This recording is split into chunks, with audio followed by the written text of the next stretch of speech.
Today we're going to be talking about an artist I love, and hopefully we can analyze her work. And if you have a passion for the arts or a personal brand that you are building and working towards, hopefully she can just inspire you to grow and you can develop through that. All right, so let's go through the work. There's a lot here, but this is what I'm saying, right? The first thing that I'll say is that she counteracts the BS of design. What is the BS of design? This thing of all of these tech companies and even football teams minimalizing their logos and their designs, it's killing the game. It's a mess. So, yeah, she's got a maximalist style to her. She does things over the top, and I love that. I love her for that because it challenges all of the normal stuff. She's got a brand called Scoots, and we'll get into that just a little bit later. Just hold on, relax. Are you in a rush? Just a bit later, we'll get into Scoot. So, of course, she's got a lot of works. Let's just blitz through some of them and speak about something that I find very endearing about her work, the cursed image aesthetic. Before that, I got a funny story about this Pikachu. This Pikachu is called Megatu. It's a collection of hers. And what it is, it's like a collection of all these other giant Pikachu ears. She like strips them of their ears. She tears them off legit. And then she sews on the extra ears onto this guy. And she paints this dude with like sun imagery and then the iconography for Scoot that I promised you would get into. There's like a whole lot of religious imagery going on. But yeah, she sews the ears on and she creates this abomination called Megachu. And she sells this on a store. And I just love the contrast because it's like this Megachu is the personality of MLMA. She looks so innocent, but there's just so much going on around her, so much chaos, that she actually becomes this Megachu doll. It's kind of cute, man. So what I was saying about cursed imagery is that look at this. Please look at that face she's making, and please look at her under the rack as well. So what she's able to do and how she kind of blew up was by creating these cursed looking images. She'd use her body and body duplicates of herself to create these very eerie and very dark images that look like something you don't want to see at 3 a.m. or they just challenge you.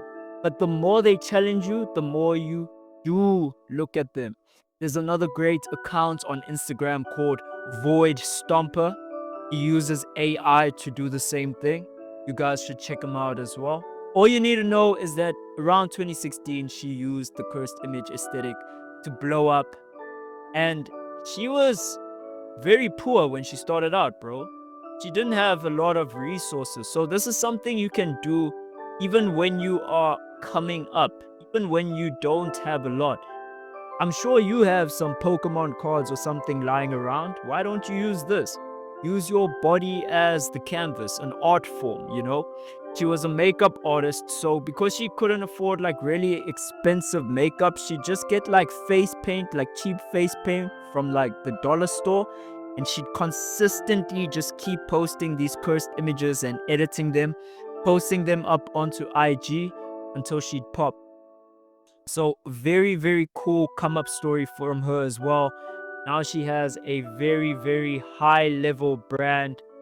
She does these unique designs. I think a lot of the works are hand painted as well. And they ship to like musicians like Billie Eilish. And it's expensive, bro. It ain't cheap.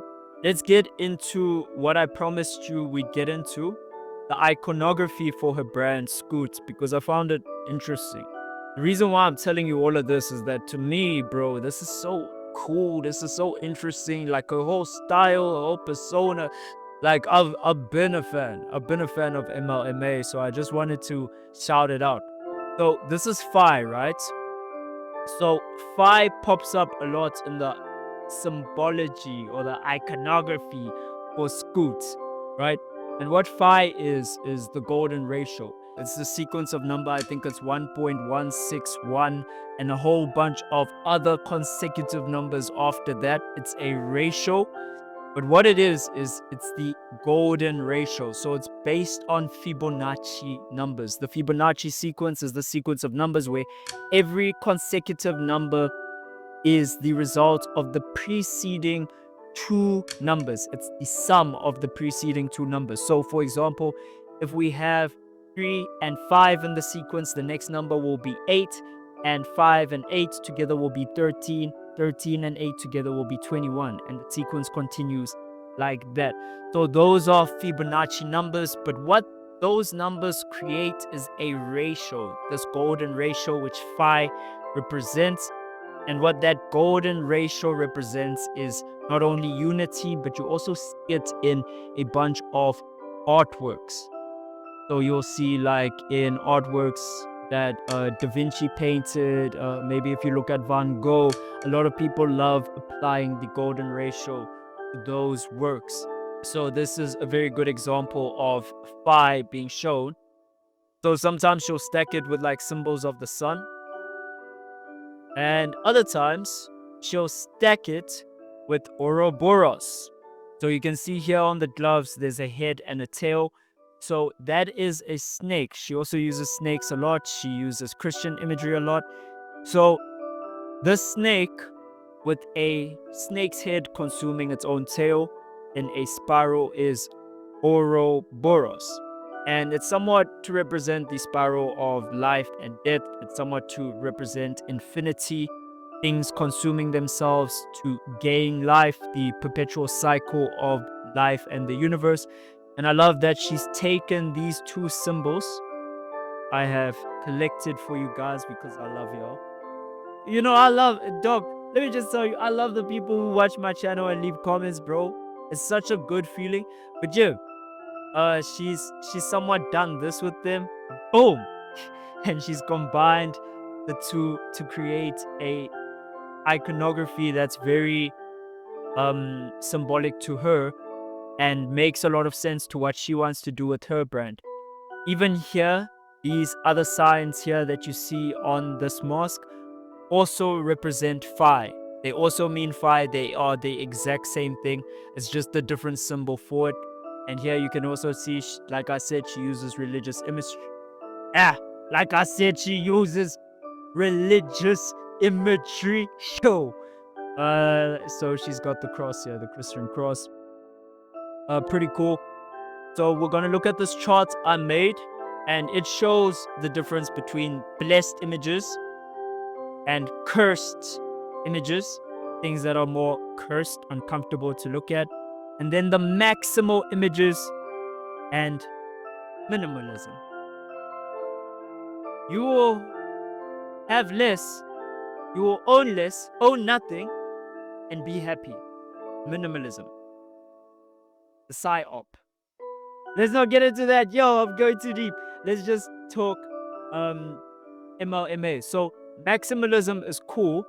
I like maximalism because you really overload the senses, and there's always some other aspect that people missed in your work. So whenever they return to it, the interpretation can alter and change quite a lot from the first time they saw it. They can feel extremely different from the first time they saw that piece of work. Minimalism does not invite that as something that does not have a lot going on with it. The interpretation will usually remain the same. So for example, if I were to just show the color red, like literally the color red on the screen, you would have your associations with that, and next year your associations of that would probably be the same, and you'd probably say it represents the exact same things.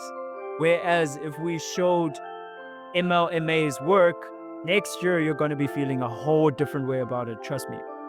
So yeah, what you can do with this sort of charts I've made with cursed and blessed is that you can see, okay, this looks a little more blessed than cursed, but still kind of cursed, and very maximalist.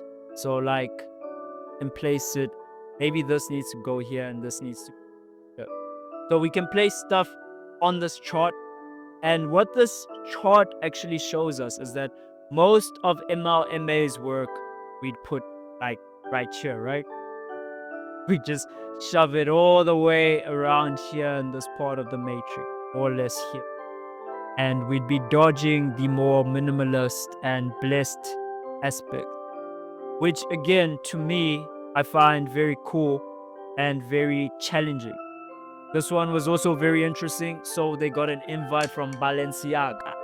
This packaging exactly, and they sent them a bunch of iPhones as the invite, these broken dead iPhones, and they'd print the invite for the event on the back of the broken iPhone. So it was a really cool invite by Balenciaga, but she took that and she made it clothing and she created art using that. So a very practical person, very hands-on. Whenever she gets the chance to create, she does a very tactile approach. You know what I'm saying? There's just a few more things I just wanted to show you guys. So she did this with the photographer called Chong Suk. Please correct me if I'm wrong on that. Yeah. So basically she shows a lot of black and white duality imagery in the sequence of images. And then there's these spikes coming out of her hand, yo, these thorns, yo, these metallic thorns, and her hand is even cut up. And I'm not sure what it's meant to represent. I think it's the duality of love. We can see the heart, and yeah, we can see more of this heart imagery, the heart being torn into. This is a side that's somewhat corrupt and a side that's good and pure. Lots of cool things. I like her futuristic, when she does this futuristic, almost fairy core stuff. I did this short about the mother and the creator of that kind of aesthetic, Orika Mori. You should check that out as well. I'll actually post it because it's not on this channel. I think it's on my other channel. So I'll post it to this channel just so you guys can. I'll do that later today. The main takeaway I'd say is that if you've got a personal brand or if you've got something you want to sell, clothing products, and you want to scale up, you want to do it like this. You want to be taking photos and you want to be creating a brand like she did with Scoot. She's got her own symbols and her own icon that grows. You want to be able to tie a personal brand to a greater philosophy of a actual big brand like Scoot, a fashion brand, or whatever you're trying to sell or create into this world. And it doesn't matter whether you feel creative enough to be able to do it or not. Sometimes you just have to take the jump and trust the fact that your creativity, your way of doing it is your own way. And you can end up creating something really aesthetic, something super cool, and something different. And you can also get your 1,000,000 subscribers on Instagram and grow your brand and get oodles of money, which is what some people want to do. They want to ball out, bro. And you can't hate on that. Let me know how you feel about MLMA and her style. Are you feeling it? Do you think it's whack actually? Am I like over hyping it? Am I teasing too much? Yeah, get in the comments. This is Lois signing off. Peace.